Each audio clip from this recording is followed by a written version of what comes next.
최대한 짧게 요약해서 해보겠습니다. 네, 늘 말씀을 먼저 드리지만, 자, 8절과 9절 여호수아의 요절입니다. 같이 읽습니다. 너는 이 율법책을 네 입에서 떠나지 말게 하고 밤낮으로 그것을 묵상하여 그 안에 기록된 모든 것에 따라 지켜 행하라. 그러면 네가 네 길을 순탄하게 할 것이며 그러면 네가 크게 성공하리라. 내가 네게 명령하지 아니하였느냐? 마음을 강하게 하고 크게 용기를 내라. 두려워하지 말며 너는 놀라지 말라. 네가 어디로 가든지 주 네 하나님이 너와 함께 하느니라 하시니라. 아멘. 자, 여호수아는요, 모세가 지어준 이름입니다.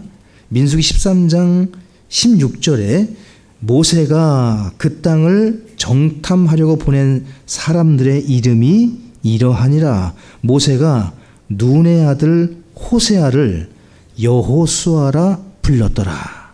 여호수아란 이름은 모세가 지어준 이름이에요. 그의 원래 이름은 호세아였습니다. 호세아.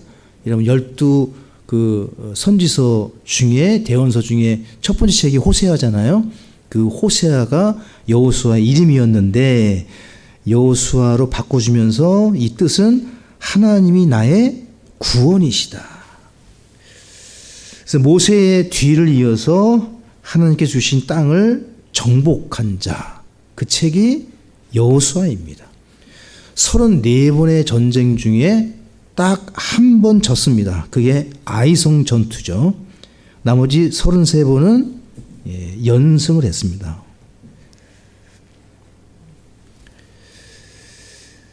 자, 이스라엘이 이집트에서 몇 년 있었습니까? 400년. 광야에서 40년. 그리고 약속의 땅 가나안에서 AD 70년까지 있었던 겁니다. 애굽에서 400년, 광야에서 40년, 그 이후로 지금까지 AD 70년까지 가나안, 디아스포라로 2000년간 흩어져 있다가 다시 팔레스타인에 있는 민족이 유대인입니다. 자, 여러분 교재가 조금 업데이트 되어 있을 텐데요. 여기 모형이라고, 모형, 영적 모형으로 이집트는 세상의 모형입니다. 이 세상을 성경은 이집트로 말씀을 하시는데 죄의 속박, 죄의 영향 아래 살고 있는 종의 모습을 예표하죠.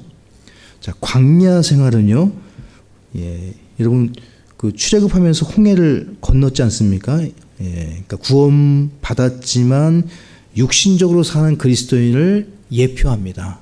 이 광야 생활은 불신과 불순종 때문에 열매 맺지 못하고 성령 충만하지 못한 방황하는 성도의 모습, 육신적으로 방황하는 성도의 모습이 광야입니다. 그럼 가나안 입성은요, 승리하는 그리스도인의 모습을 예표합니다. 관건은 믿음입니다. 그때나 지금이나 가나안 땅에서 누릴 수 있는 조건은 믿음밖에 없습니다. 그 땅을 어떻게 취할 것이냐, 이 세상을 어떻게 승리할 것이냐, 하나님이 보시는 것은, 요구하시는 것은 믿음입니다.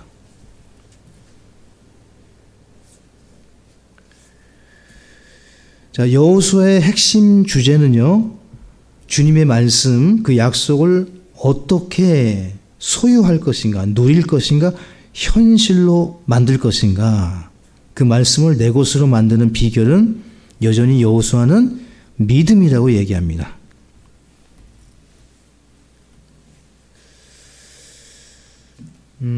여호수아가 모세가 죽으면서 지도자로 세움을 받을 때 나이가 몇 살이었다고 생각하시나요? 자, 여호수아가 이제 모세가 죽고 난 뒤에 이스라엘 민족을 이끌 때의 나이가, 여러분 갈렙은 몇 세의 나이에 그 산지를 취했죠? 80. 그죠? 여호수아가 이때 나이가 85세입니다. 85세. 그러니까 광야 40년 동안 모세의 종노릇을 한 거예요. 여호수아가. 광야에서 모세의 뒤시다거리를 다 했던 사람이 여호수아입니다.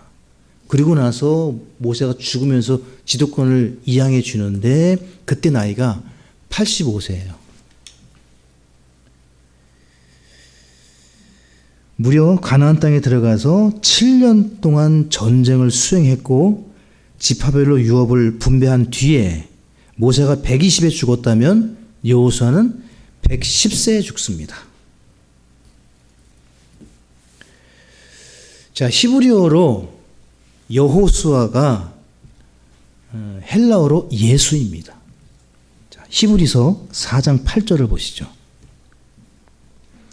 히브리어나 헬라어나 그 뜻이 같아요. 예수도 우리를 구원하신다. 하나님이 나의 구원이시다. 마태복음 1장 21절에 말씀하시듯이 백성들을 구원할 자로 표현하는 것처럼 여호수아와 예수는 구원자라는 뜻을 가지고 있습니다. 히브리서 4장 8절을 같이 읽어보시면 만일 예수가 그들에게 안식을 주었더라면 이 예수가 히브리어로 여호수아예요. 지금 그 사건을 기록하고 있는 거예요. 만일 여호수아가 그들에게 안식을 주었더라면 그분이 예수님이에요. 예수님께서 그 뒤에 다른 날을 말씀하려 하지 아니하셨으리라. 이 문맥을 보시게 되면 그래서 구약의 여호수아를 신약은 예수라 발음하고 있다. 같은 발음, 같은 글자입니다. 히브리어에서 헬라어로 바뀌었을 뿐이에요. 그래서 여호수아는 이스라엘을 대적하고 반대하는 이 땅의 원수들을 정복하고 그 약속을 차지하고 안식을 베풀어 주었듯이 예수님께서 하시는 일과 같습니다. 골로새서 2장 14절에 우리를 대적하고 우리를 반대하던 것, 즉 손으로 규례들을 기록한 것을 지우시고 그것을 길에서 치우사 그분의 십자가에 못 박으셨으며, 그러니까 영적으로는 여호수아가 했던 일과 유사합니다. 예수님께서 하신 일이 15절에 권력들과 권능들을 망하게 하사 십자가 안에서 그들을 이기시고 공개적으로 그들을 구경거리로 삼으셨느니라.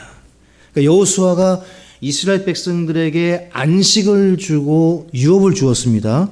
맞습니까? 마찬가지로 예수님께서 하시는 일이 여러분과 저에게 안식을, 그리고 저 하늘의 처소, 장소를 이제 예비해 하시는 거죠. 맨션을. 그 영적인 복을 우리에게 나누어 주십니다.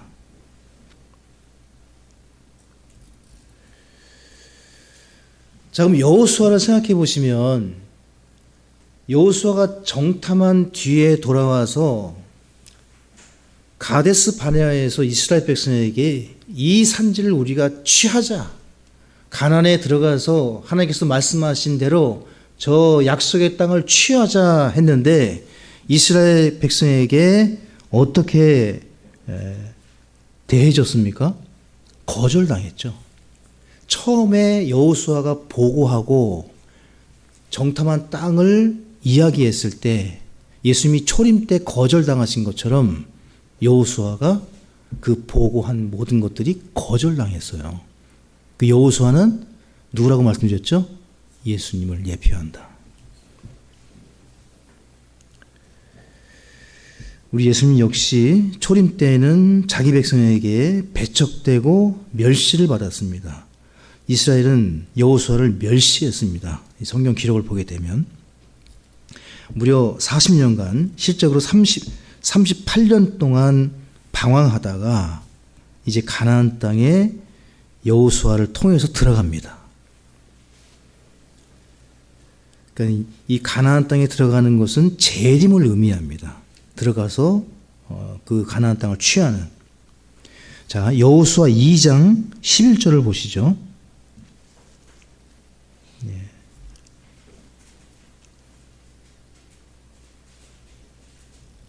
2장 11절에 보시면 같이 읽습니다. 우리가 이 일들을 들은 뒤에 곧바로 우리 마음이 녹았고 받고 너희로 인해 어떤 사람에게도 더 이상 용기가 남지 아니하였나니 주 너희 하나님 그분은 위로 하늘에서와 아래로 땅에서 하나님이시니라. 요 부분이 여호수아를 통해서 배우게 하신 겁니다. 하나님만이 하늘과 땅의 진정한 하나님이시다. 가나안 땅에 이사하시를 증거하기 위해서 정복하는 겁니다. 이분만이 진정한 하나님이시다. 진정한 신이다.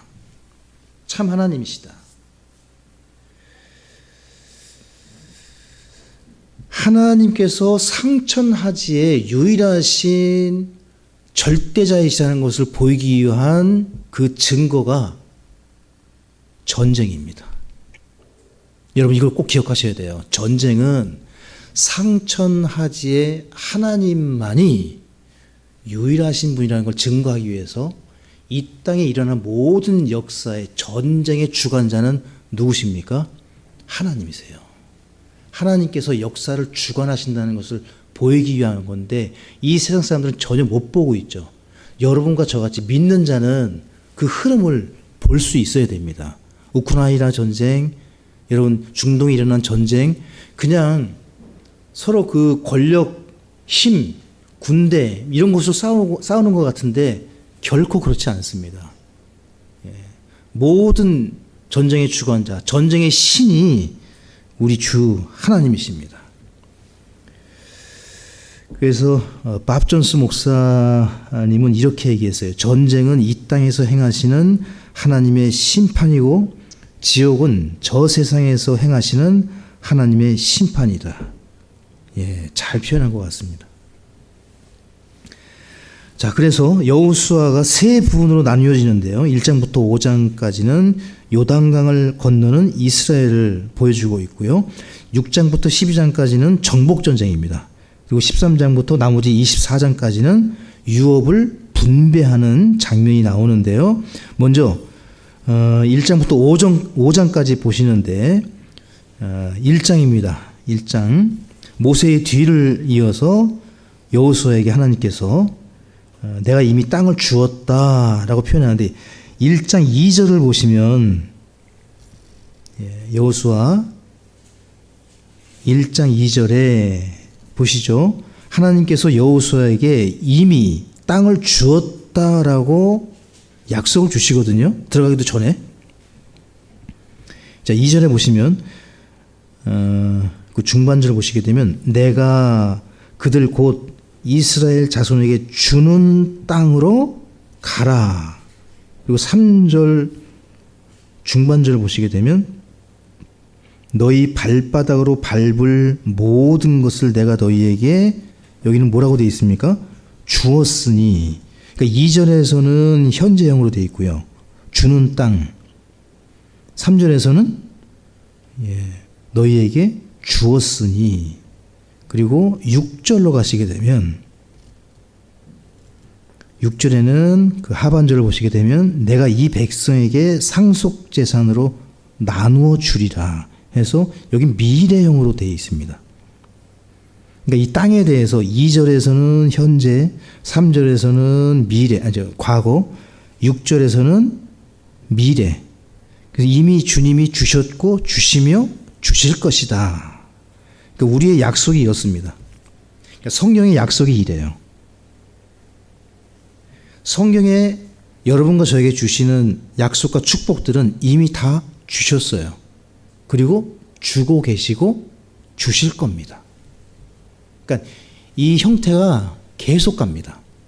성경의 약속이 과거로 표현했다가 현재로도 말씀하셨다가 미래로도 말씀하세요. 왜냐하면 하나님의 시간은 영원한 현재이기 때문에 하나님께는 우리처럼 3차원 이 공간과 3차원적 세계에 갇혀있지 않고 하나님의 시간표는 과거, 현재 역사가 그냥 다 현재예요. 영원한 현재예요. 그러니까 우리에게는 그렇게 표현하시지만 하나님께는 이미 다 이루어진 겁니다. 그렇게 이해를 해주시고 여러분 마가복음 11장 24절을 보시면 이게 대표적인 지금 방금 제가 설명드린 부분인데 마가복음 11장 24절입니다. 자, 우리에게 주신 약속과 축복은 이렇게 주어집니다. 24절을 같이 읽습니다. 그러므로 내가 너희에게 이르노니 너희가 어떤 것들을 원하든지 너희가 기도할 때 그것들을 받는 줄로 믿으라. 그러면 너희가 그것들을 받으리라. 그러니까 이게 지금 방금 설명해 드린 현재, 과거, 미래를 성경은 이렇게 표현하는 거예요. 기도하고 있죠. 주님이 들으시고 받은 줄로 믿으라. 받은 줄은 과거형이거든요. 이미 기도하면서 받은 거예요. 주님이 보실 때는 주신 거예요. 이미 주시고 주실 거예요. 그리고 주고 계시고. 하나님의 시간표는 영원한 현재. 우리의 입장에서는 과거고 미래고 현재이지만 주님은 계속 하나로 다 보시는 거죠. 그러니까 이걸 믿으셔야 돼요. 이걸 주신다고 믿는 거예요. 주실 것으로 믿는 거예요. 주고 계시는 걸로 믿는 거예요. 자, 히브리서 13장 5절을 보시죠. 히브리서를 가보시면 조금 더 구체적으로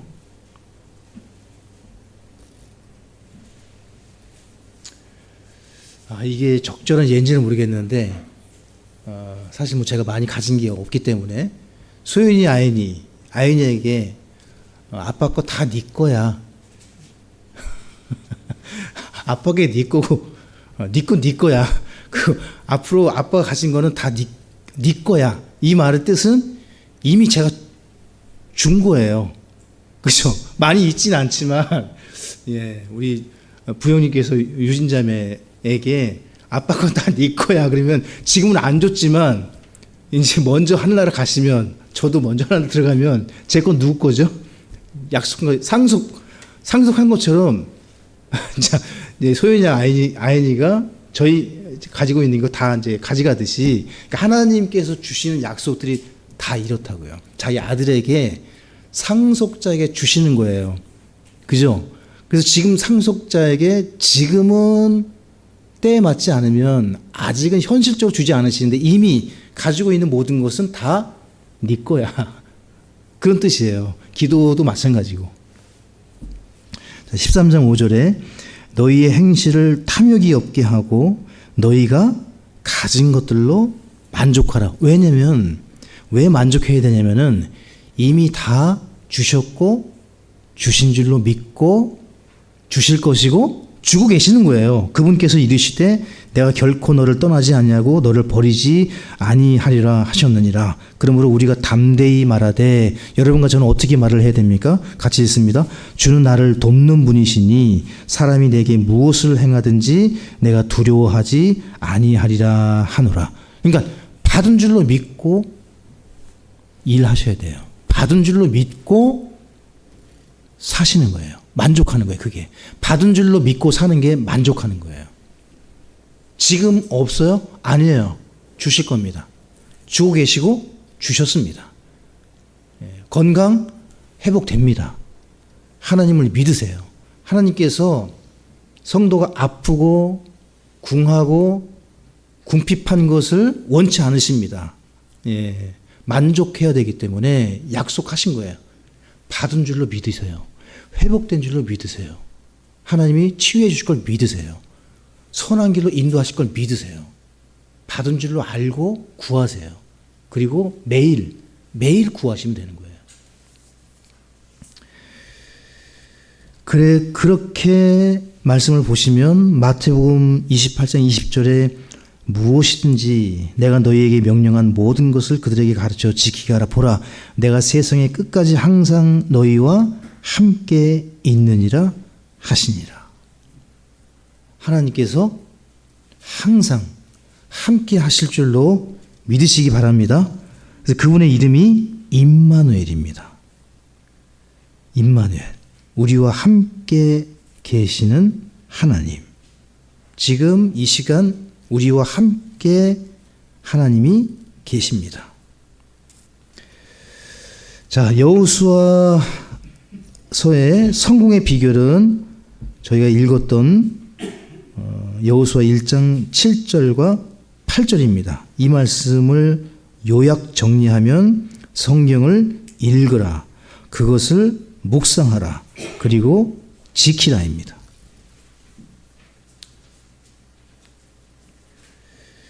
읽고 공부하고 묵상하고 지키는 것, 이 세 가지가 성공의 비결입니다. 신앙생활 중에 다른 곳에서 성공의 비결을 구하신다면 어리석은 성도가 될 것입니다.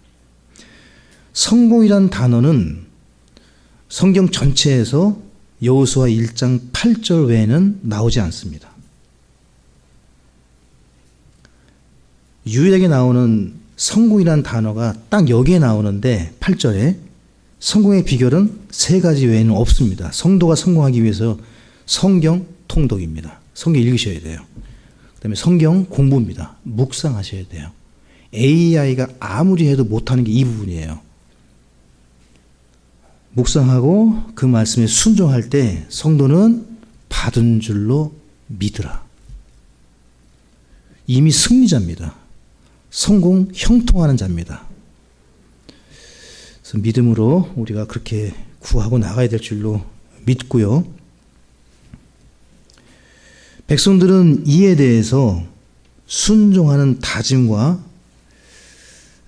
여호수아 1장 17절을 보십시오. 여호수아 1장 17절을 보시면 백성들이 여호수아를 위해 한 일이 나옵니다. 여러분이 영적 지도자, 목회자, 또 우리 교회 안에 영적인 분들을 위해서 어떻게 해야 할 것인가. 17절에 우리가 모든 일에 모세의 말에 귀를 기울인 것 같이 그렇게 당신의 말에 귀를 기울이겠나이다. 오직 주 당신의 하나님께서 모세와 함께 하시던 것 같이 당신과 함께 하시기를 원하나이다. 즉 영적 지도자를 위해 기도하는 것은 성도의 특권입니다. 성도의 특권이자 의무입니다. 백성들이 여호수아를 위해 한 일은 말씀에 귀를 기울이고 기도입니다.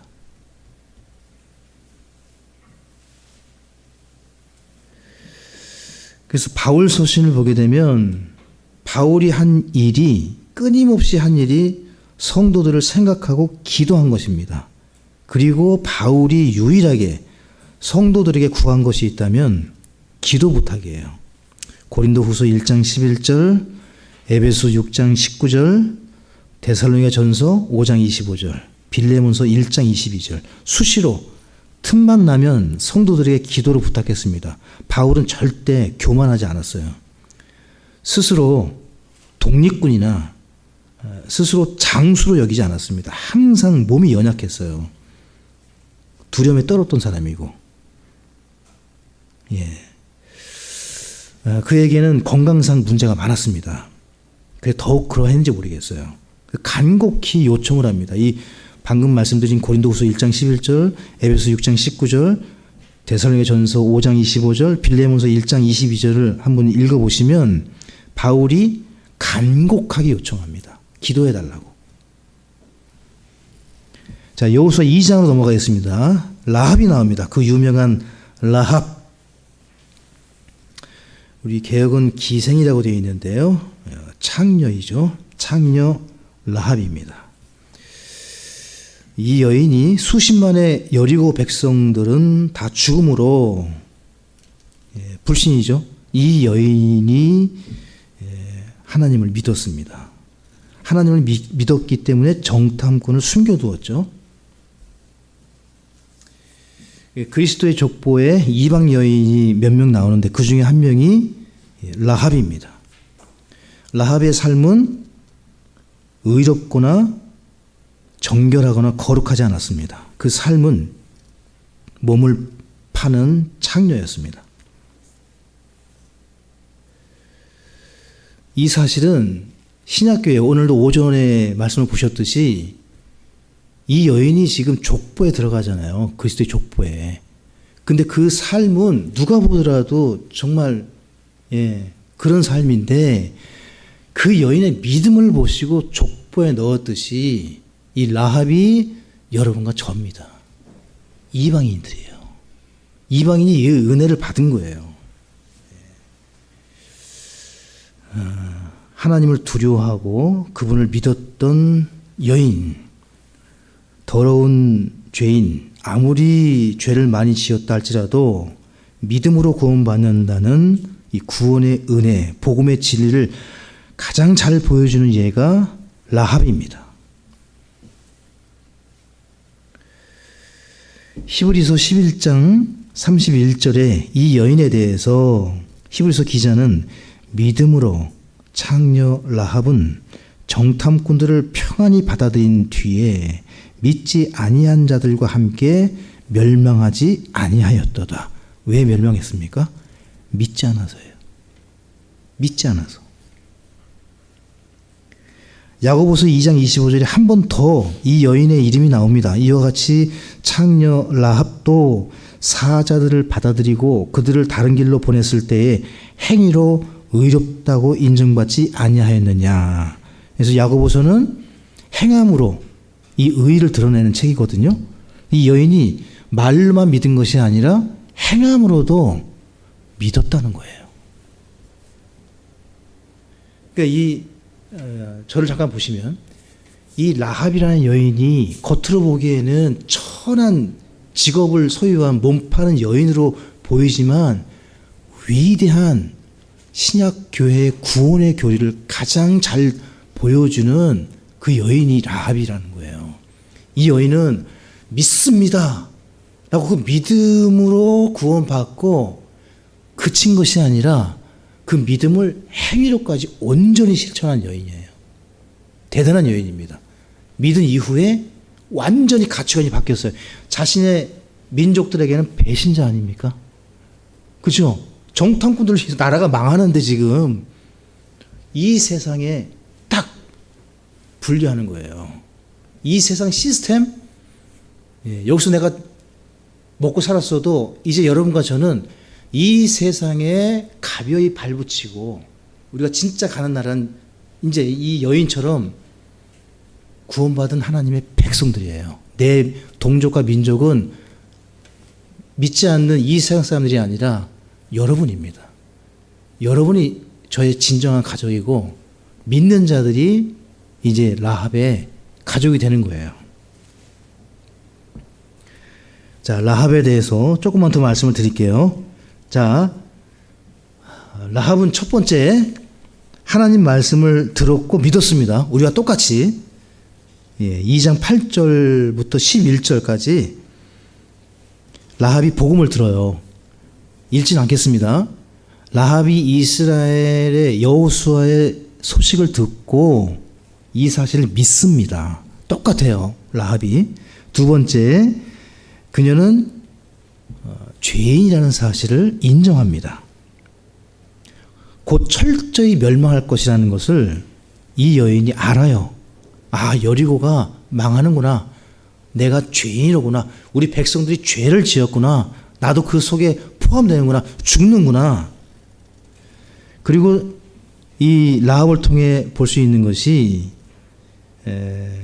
충분히 여리고 주민들에게도 회개할 시간이 주어집니다. 왜냐하면 라합이 회개할 시간을 얻었잖아요. 소식을 듣고 복음을 듣고 지금도 계속 복음을 전하지 않습니까?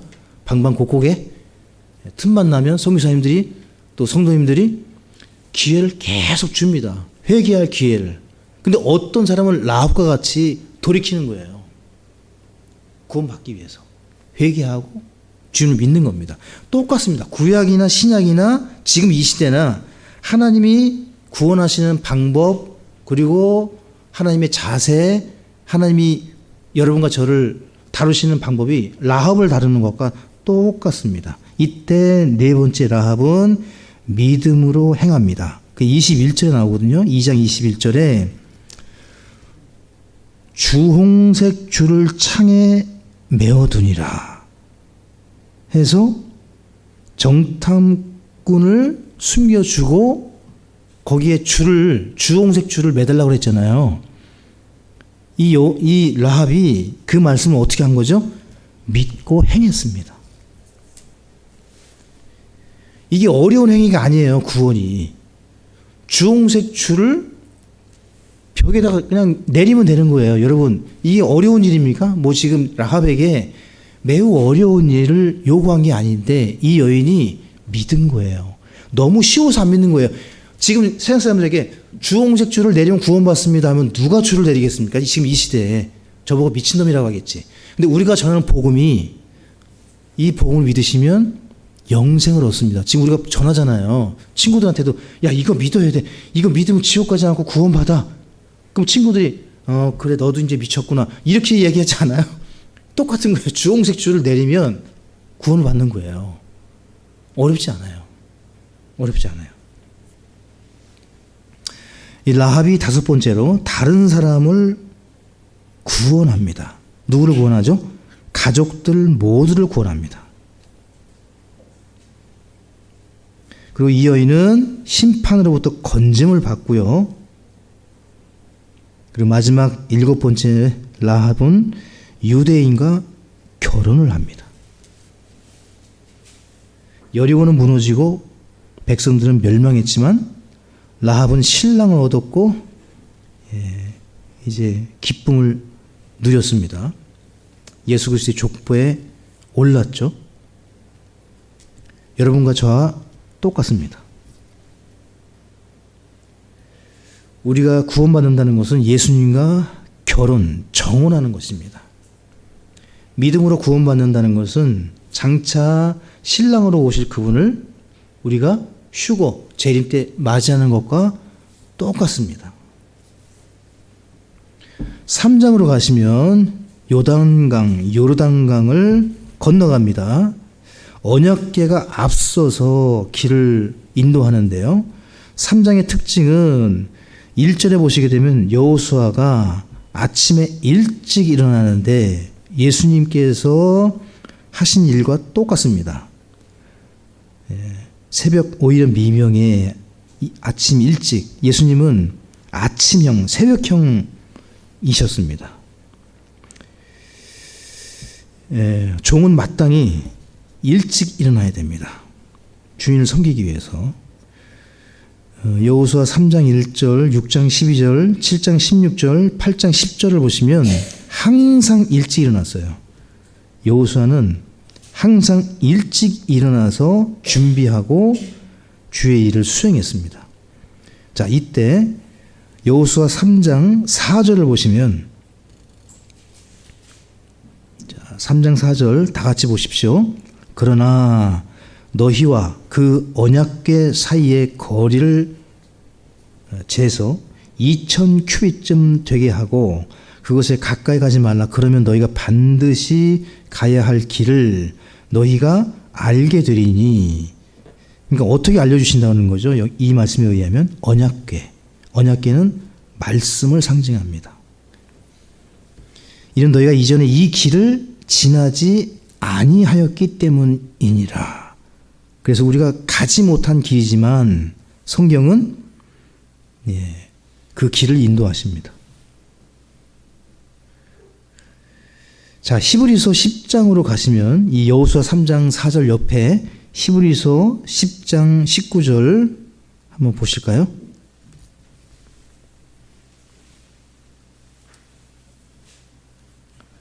자, 그 길을 인도하시는 분은 하나님이시고 그 말씀이신데 히브리서 10장 19절에 보시게 되면 같이 읽어보시겠습니다.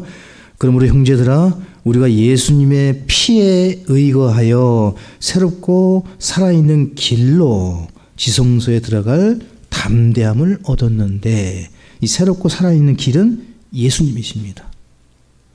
예수님이 길이세요. 그래서 길을 인도하시는 겁니다. 중의적인 의미가 있는데요. 성경에 이 길은 내가 곧 길이요 진리요 생명이라고 하신 것처럼 하나님께서 우리가 가보지 않은 길도 그분이 그 길의 주인이기 때문에 그 길을 능히 인도하실 수 있어요. 아, 주님이 뭐 AI를 아셨을까? 뭐 우주선을 아실까? 이런 어리석은 생각하지 마시고, 한 번도 경험해보지 못한 것 주님이 모르실까? 아니에요. 다 아십니다. 왜냐하면 그분이 그 길이세요. 그분이 우리가 가야 할 길이고 우리가 밟는 길은 그분이세요. 그분이 내가 처음 가는 길이고 내가 알지 못하는 길이지만 두려워하거나 놀라거나 염려하지 마세요. 그 길이 예수님이 다 아시고 여러분이 믿음으로 그 길을 걷고자 한다면 능히 가실 수 있어요. 시편 32편 8절에 내가 너를 훈계하며 네가 가야 할 길로 너를 가르치고 내 눈으로 너를 지도하리로다. 이 자녀들에게 주시면 참 좋은 말씀. 대학 진학하거나 어디 새롭게 무슨 일을 할 때 이 말씀을 주십시오. 시편 32편 8절입니다. 내가 너를 훈계하며 네가 가야 할 길로 너를 가르치고 내 눈으로 너를 지도하리로다. 이보다 더 좋은 복이 어디 있습니까? 그러니까 여호수아를 어떻게 인도하신 거죠? 이렇게 인도하신 거예요. 여호수아가 자격이 있어서가 아니라 여호수아를 언약궤를 통해서 보이시고 가르치고 그 길로 안내를 해주신 겁니다. 여러분이 계획이 있으십니까? 여러분이 1년 뒤에, 2년 뒤에, 10년 뒤에 나는 이런 계획이 있다.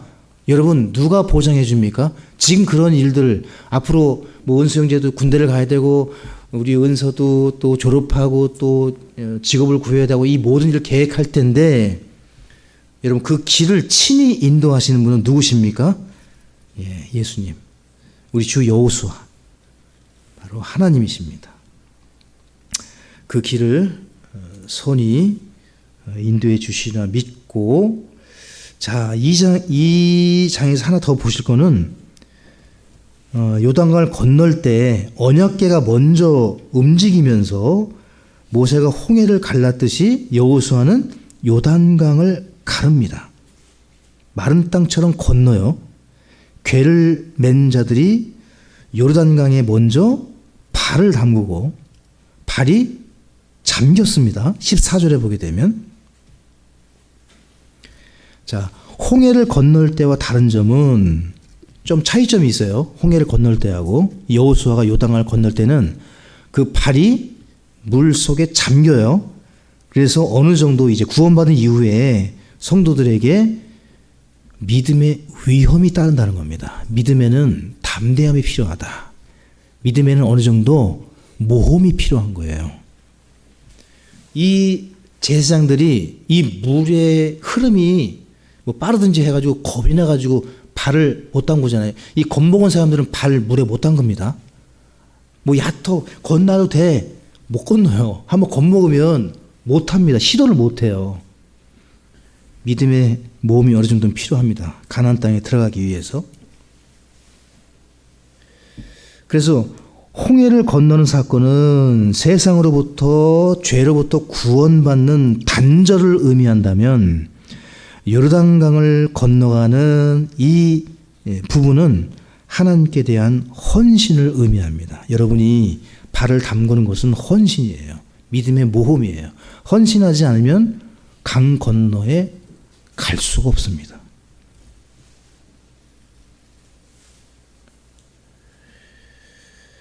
홍해 사건은 그리스도께서 우리를 위해서 죽으신 사건이라면 가나안은 그리스도와 함께 죽는 겁니다. 이거 잘 이해하시면 많은 유익을 얻습니다. 여러분 출애굽의 길을 읽으면서 홍해를 건널 때는 한 게 아무것도 없어요. 그냥 건너기만 하면 돼요. 하나님이 다 하세요. 모세가 지팡이만 들면 다 하세요. 근데 이 여호수아 읽어보시면은 명령을 하세요.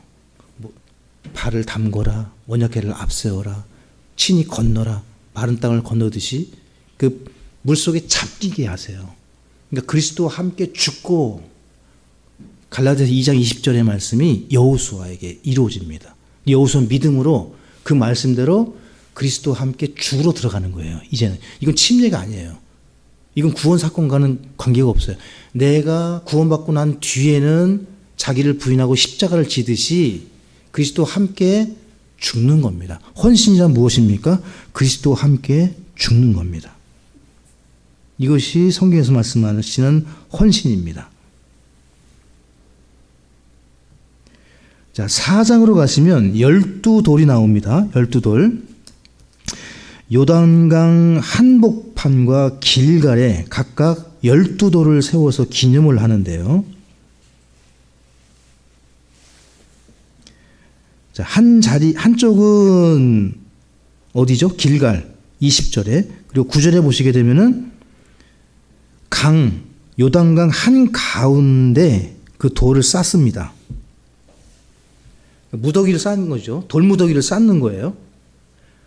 강 한복판 그 중심부에 12돌을 세우고, 또 그 요단강 건너 이제 가나안 땅 길갈에 돌 12돌을 쌓습니다. 그렇죠? 이 영적인 의미가 있는데요. 강 속에, 이 물 속에 잠기는 12개의 돌은 그리스도와 함께 장사되는 침례를 의미한다고 보여지고요. 길갈의 12개의 돌은 부활을 의미한다고 우리가 봅니다.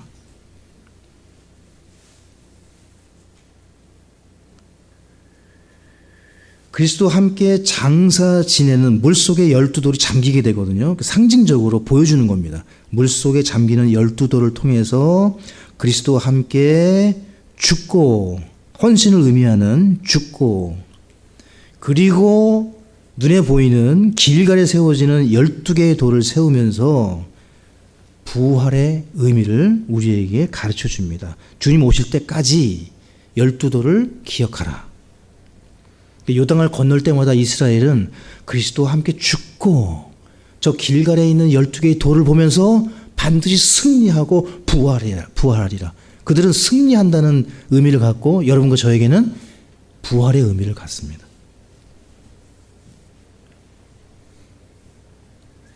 근데 이 사실을 왜 말씀을 드리냐면, 그리스도의 죽으심을 기억하는 사건이 성경에 많지 않아요. 이 우리에게 주신 규례가. 신약교회는 뭘 주신 거죠? 주의 만찬. 주의 만찬은 그리스도의 죽음과 재림이거든요. 이 기억하는 게. 이 사건을 잘 보여주는 구약의 대표적인 사건이 이 사건이에요. 길갈의 12돌, 물속의 12돌. 자, 여호수아 5장으로 가시면 할례가 나옵니다. 6월절과 할례가 나와요. 전쟁 전에 할례를 행했습니다. 요단강을 건넌 후에 이스라엘이 한 첫 번째 일이 할례입니다. 전쟁에 앞서, 전투에 앞서 할례를 행했는데요. 왜 그렇습니까? 광야 40년 동안 할례를 어겼어요. 40년간 할례를 받지 않았습니다. 그래서 하나님 앞에 전쟁하기에 앞서서 자신을 돌아보는 겁니다. 이때 할례는 이스라엘 백성이 자신들을 회개하고 점검하면서 그동안 40년 동안 행하지 못했던 율법을 완성해요. 할례를 다 받습니다. 이 할례의 의미는 여호수아 5장 9절에 나옵니다. 한번 보실까요? 자, 오늘 오전에도 배웠듯이 성경의 단어는 문맥이 결정합니다. 9절에 주께서 여호수아에게 이르시되 이날 내가 너희에게서 이집트의 치역을 떼내어 굴러가게 하였노라. 여기 할례예요. 하셨으므로 그들이 그곳의 이름을 이날까지 길갈이라 하느니라. 이 사건이 할례 사건입니다. 할례를 받으면서 이 말씀을 설명해 주시는 거예요. 지금 너희가 받는 할례는 이스라엘의 수치를 제거하는, 길갈이 굴러간다는 뜻이에요. 벗겨낸다는 뜻이에요. 하나님이 전쟁 전에 이스라엘의 수치를 벗긴다. 즉 율법을 어겼던 이 민족들의 수치를 하나님이 제거하시는 거예요. 그래서 할례를 먼저 행하게 해서 회개케 하고 전쟁에 임하게 합니다.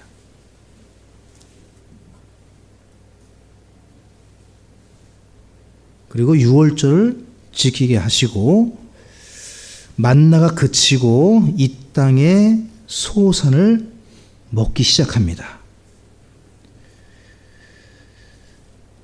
그리고 이제 6장으로 넘어가시면 여리고가 함락됩니다. 하나님의 방법으로 여리고를 함락시키십니다. 그 하나님의 방법이 재밌습니다. 말없이 행진하다가 나팔을 불고 일시에 함성을 내지름으로 견고했던 여리고 성이 무너집니다. 우리의 싸움은 칼 들고 싸우는 싸움이 아니라 6일 동안 한 바퀴씩 성 주변을 도는 것입니다. 여러분과 제가 해야 할 일은 인내. 하나님께서 명령하신 부분을 수행하는 것인데요. 마지막 7째 되는 날 그 도시를 7번 돌고 제사장들이 양뿔 나팔을 길게 불 때 신호가 나오면 큰 소리로 외치게 하셨습니다. 이것이 교회가 승리하는 비결인데요. 온 성도가 철저하게 하나가 되어서 순종할 때 단번에 승리케 하십니다. 말없이 인내하는 가운데 헌신하는 성도들이 하나가 되어서 그 수행할 목표, 잃어버리는 혼과 교회의 부흥과 성장, 그 모든 기도 제목을 가지고 같이 가서 같이 승리를 얻게 하셨어요. 따로 독자적으로 내가 깃발을 꽂으리라 이런 장면이 성경에 안 나옵니다. 같이 가게 하셨어요. 한 사람도 낙오자가 없이 가능하면 그렇게 가야 됩니다. 더디 가더라도 천천히 하나씩 더해져서 같이 건강하게 기쁘게 그 길을 가야 할 줄로 믿습니다. 승리의 비결을 요약하면 첫 번째 순종, 둘째가 믿음과 인내입니다.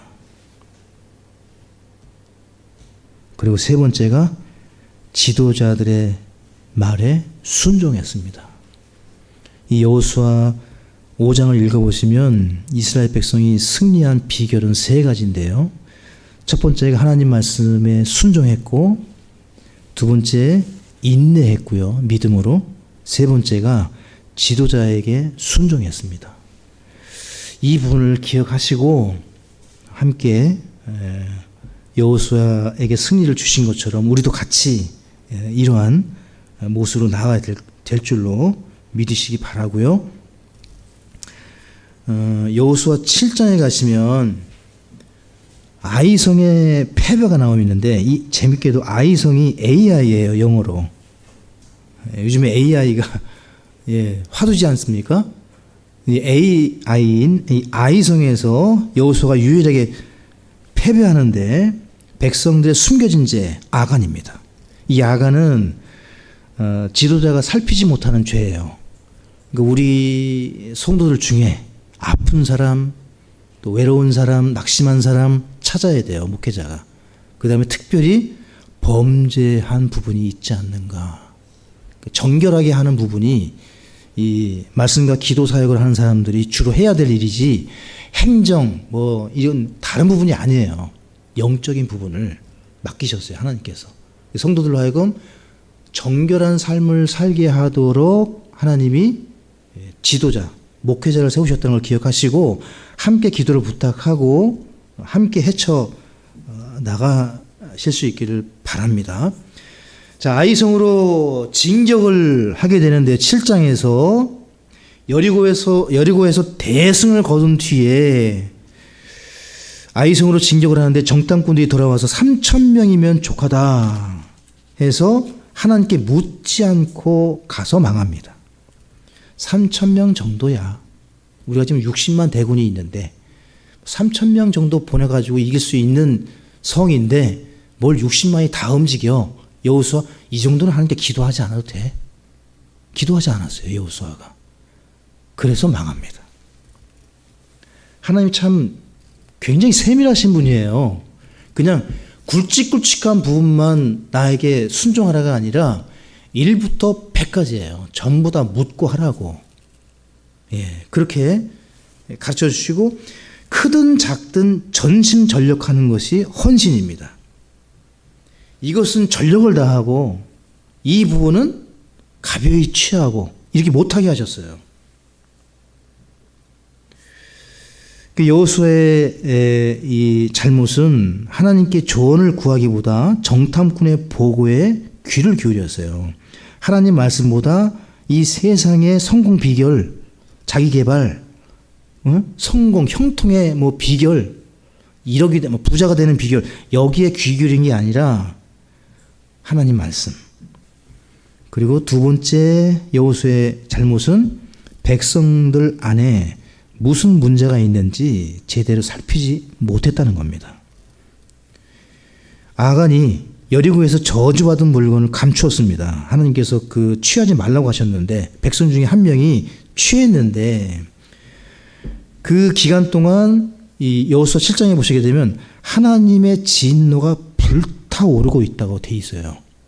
그러니까 분명히 무슨 징조가 있었을 거예요. 진영 가운데 백성들 가운데 여호수아가 알아채도록 진영 가운데 불타는 게 있었던 거예요. 진영에 무슨 문제가 생겼는데 여호수아가 간과를 한 거예요. 이것을 귀결지 못하고 눈치채지 못하다가 36명이 죽자 그때야 무릎을 치면서 아이고 이게 무슨 문제가 있나 보구나.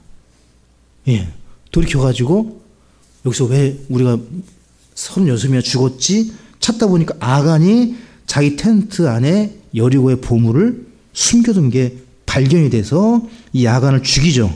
어디에서요? 아골 골짜기. 여기가 바로 해골이라는 뜻을 가지고 있는 예수님이 죽으신 그곳입니다. 저주의 장소죠.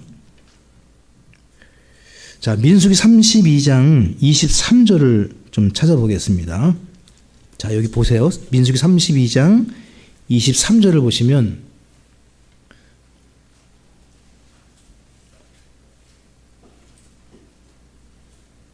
같이 읽겠습니다. 그러나 만일 너희가 그렇게 하지 아니하면 보라 너희가 주께 죄를 지었으니 너희 죄가 너희를 찾아낼 줄 분명히 알라. 죄를 찾아요.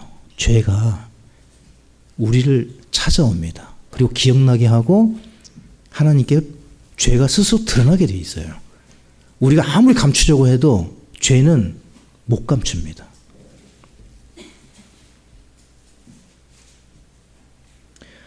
아간이 짓는 죄를 통해 배울 수 있는 점은요. 아간은 여호수아 7장 21절에 보고 탐내어 취합니다. 이게 죄의 패턴입니다.